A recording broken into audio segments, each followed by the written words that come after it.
I'm going to represent two aspects of something that's very important in learning. One is I'm basically a psychologist, so I'm going to talk from the mental health perspective. And the second aspect that I would like to talk about, because I'm an innovative educator as well, I've set up some of the most creative schools across the globe. So I'm going to talk from both spaces.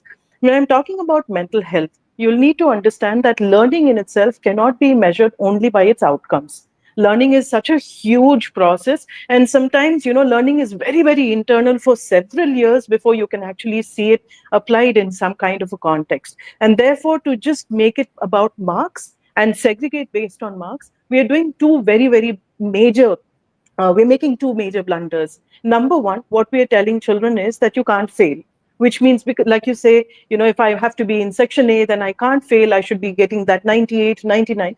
And, I always use a mantra: if you don't learn to fail, you will fail to learn.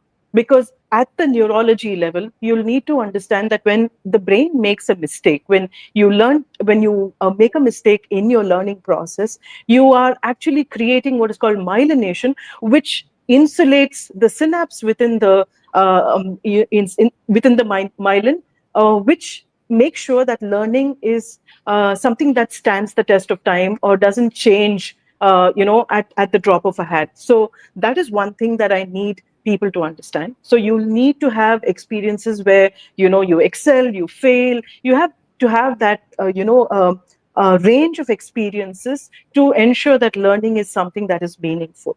The second aspect of what segregation will do is that it's going to put children in boxes. Some children may use this as a motivator to try and do better, which is a very small percentage as far as the research goes. And a lot of children tend to get demotivated, saying they've anyway, lost hope. The Pygmalion effect comes in here, where they feel that I've already been grouped along with group C, so nothing much is really expected out of me. So we're doing this huge injustice to children.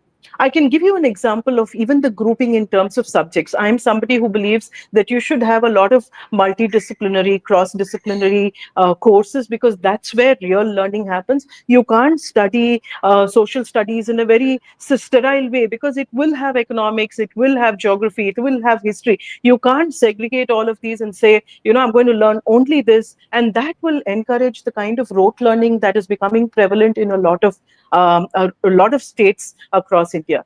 And the most important part of this, and when I was in college, for example, we had English, the same language was given in three courses: course A, course B, and course C. And the people who were in course A, like me, we were the people who were writers, like poets and things like that. So we had professors who would help us to develop our skills for writing.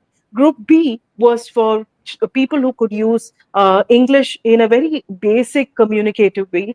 And Group C was for people who did not learn in the English medium, who came predominantly from the vernacular and required basic skills. Now, this kind of segregation was okay in the sense that it was not based on performance, but based on needs. I know that people will argue saying marks will define the needs, but learning cannot be done that way, because we have the discovery mode and the defend mode in children. Discovery is where they're curious and they want to learn. Defend is when they want to, protect themselves and they're in survival. The moment you put children in the survival mode, their need to learn goes down by almost 90%.